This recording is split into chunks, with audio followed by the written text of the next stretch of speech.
Wow, what a huge bummer. I was halfway through doing the screencast and the screencasting software just quit on me and erased everything that I had done. Wicked painful. Anyway, today we did a preview of photosynthesis. And as you can imagine, it's a pretty complex process. And in order to really have a good understanding of the process, you need to first know what the main structure is that does photosynthesis at a gross anatomical level, and that is obviously the leaf. And we need to look at all the different tissues of the leaf so we know where it is that things take place. So in this case, I want you to imagine if I cut this leaf just like that, and I remove this piece right here, threw it in the trash, and then I turn this leaf so that we could look down and see, in a sense, down its throat. And if you could do that, you would imagine that it would look something like this, okay? And the rest of the leaf would have been sort of in the background, going to the little thing called the petiole, which is what this dude is right here. That's called the petiole. So these two things are the same. And if I'm looking down, what I want to do is concern myself with what's going on in this area, the cross section of this leaf. So let's start right up. And I'm going to use lots of different colors. Understand that most everything we have here is going to be green, but it makes it a lot easier if I can show this in different colors so you can distinguish among the different tissues. So at the very top, we have this layer of wax. And in fact, we call that the waxy cuticle. And the waxy cuticle protects this leaf, just write this down, from losing too much water. And it's something that is actually produced, the waxy cuticle is produced by the cells that are just below the waxy cuticle. So, and I'm going to draw those in red. So this is a layer of cells just below the waxy cuticle. And notice that they're sort of cube-like in shape. Don't forget this is three-dimensional, even though I'm drawing it as squares, they're cubes. And these cells make up what's called the upper epidermis. Make sure that you're taking these notes and pausing and drawing as I go. These cells are just like all plant cells in that they are going to have a central vacuole and all the things that plant cells we know they have, including cell walls and cell membranes just inside of that, and nuclei and nucleoli, etc. I'm not going to draw any of those details because they're not terribly important. They're not nearly as important as the next layer. And this next layer, the cells are much more rectangular box shapes. And I'm going to go ahead and connect these ones. But for these ones, I do want to draw a little bit more detail. I'm going to go ahead and insert the central vacuole into these, so you have an understanding that the central vacuoles take up a majority of the space, the interior volume of these cells. And these cells are called the Palisade mesophyll. So each one of these is a Palisade mesophyll cell. Palisade mesophyll. And the other thing that's important to, you know what, I'm just going to pause it for now so it doesn't delete this whole thing again. Hold on. Okay, good. I hope that saved it all. The other thing I want to add here is that in these cells, this is the main site of photosynthesis. And in fact, you all know that the organelle that's responsible for photosynthesis is the chloroplast. And so I'm just going to put some green dots that notice that they're inside of the cell membrane and cell wall, but they're outside of each one of these central vacuoles. I got a little sloppy in the beginning, so some of them got inside the central vacuole, but for the other ones, you should try to draw this so that they're hanging out in the space between the central vacuole and the cell wall. And they'd be in this one as well. Alright, so those are chloroplasts, which you might want to label as well. In fact, I don't know, let's say I'll label it right here. I'll circle up this guy and label that It's chloroplast. So you can see there are going to be hundreds of these chloroplasts. Whoa, that was way too fat. Maybe I can, let's do that with a finer, I'll even make it this time. There you go.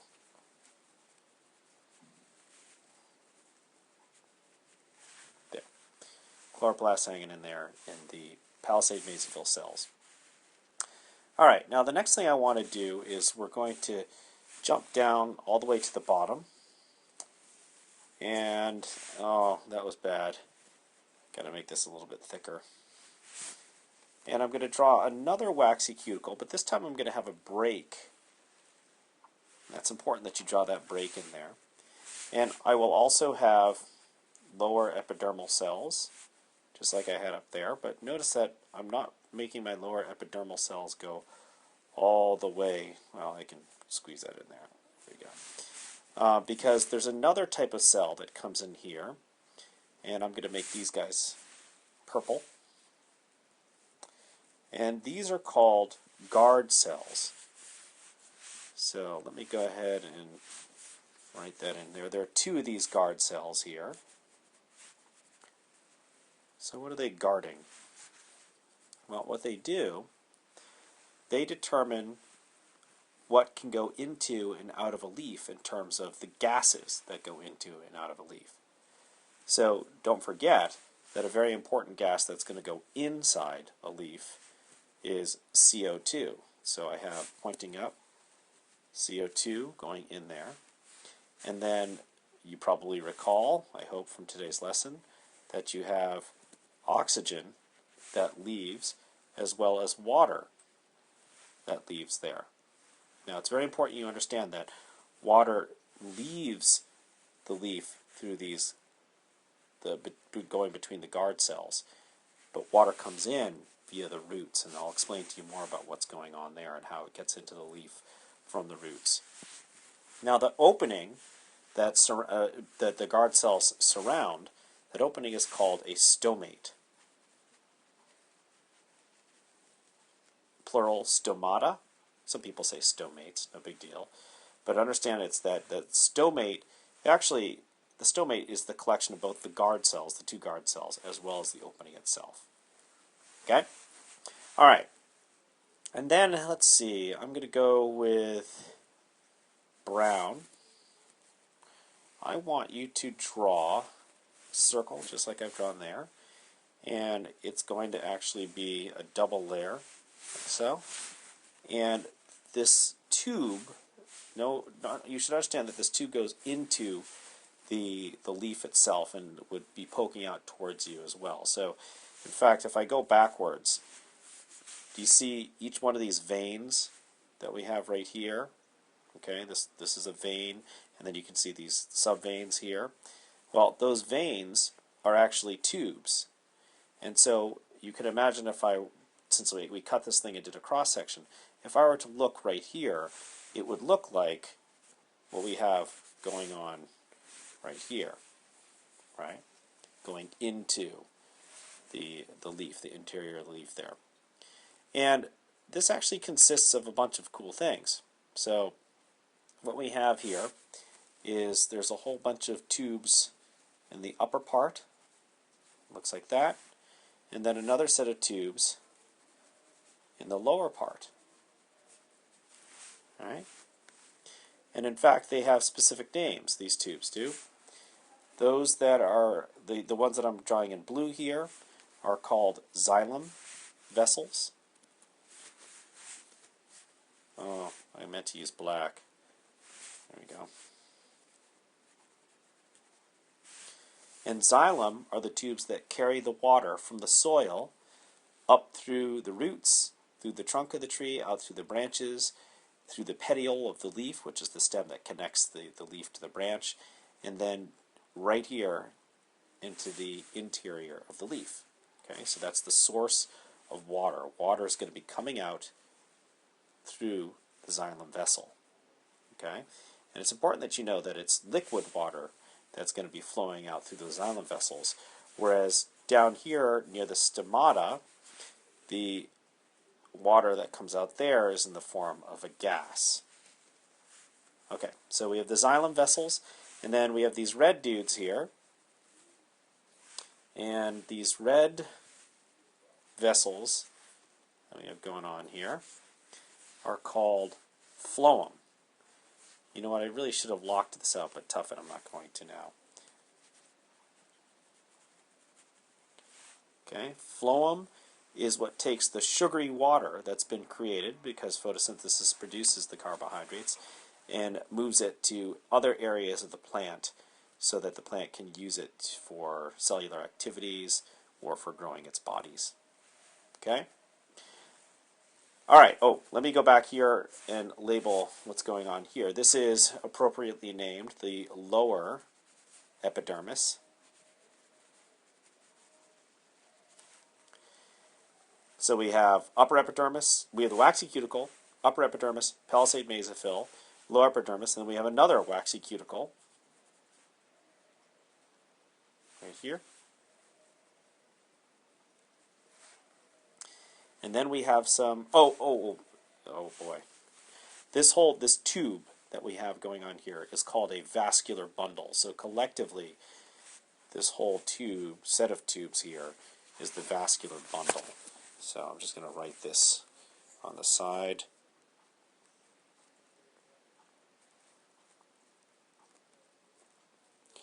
And the vascular bundle is surrounded by a set of bundle sheath cells. So each one of these things is a bundle sheath cell. You might want to write that out. I abbreviated it because I ran out of room there, but you probably want to write down bundle sheath cell. All right, so then what do we have here in the middle? We have a whole bunch of cells that look like they're a deck of cards that have just been sort of tossed in here. And it's important you understand that there's a lot of room that exists among these cells because water and air is going to flow in and around each one of these cells. Okay, so they're not packed in tightly like you saw with the cells in the upper epidermis and the palisade mesophyll. These guys also have central vacuoles, and they're going to have chloroplasts, but not nearly the number of chloroplasts as we see in the palisade mesophyll. The palisade mesophyll is the main site of photosynthesis, so indeed they are going to be the ones that maximize their chloroplasts. So maybe I'll go ahead and add a few chloroplasts in here. And we'll do one or two per fella. These guys are actually mostly going to have amyloplasts. Remember, those are the plastids that hold on to starches. Okay, and this whole layer, it has an appropriate name as well. This is called not the palisade mesophyll, but the spongy mesophyll. Spongy because it's got a lot of space in and among the cells that make it up. All right. Let's see. Oh yeah, so let me just do a couple things here. And I'm going to put on the finest marker I can do here. If we know that this palisade mesophyll, they're creating sugars, right? So those sugars come out of here in the form of pGal, or 3GP, depending on what it is that you like to use. And it dissolves in the water that's associated with the spongy mesophyll, but ultimately through diffusion, it's going to make itself, and I'm going to use a red arrow then, it's going to find itself ultimately going into the phloem. So the sugary water goes into the phloem. Now, of course, in the process of undergoing photosynthesis, you don't just produce pGal, you're also going to be producing, I'll use a purple line here, oxygen. Okay, so we have O2, and that's in the form of a gas, being produced here. And of course that too diffuses its way through here and escapes out. And as you know from today, not only does oxygen get produced, but water can also get produced. And that also is in the form of water vapor. And that's going to go and wind its way out and also go out through a stomate. Okay? The CO2, last thing I'm going to add here, ultimately that needs to trek its way up through here and get into each one of these chloroplasts, because the CO2 gas is what's needed for the process of the carbon fixation or Calvin-Benson cycle or C3 pathway that you guys now know is part of the process of photosynthesis. All right, there you go. Pretty complex set of things going on here. Hope you got it all, and you'll see that this is going to be really handy. Ultimately, you need to memorize each one of these things and what goes into and out of them, because it will help you understand the big picture of photosynthesis. Bye, all.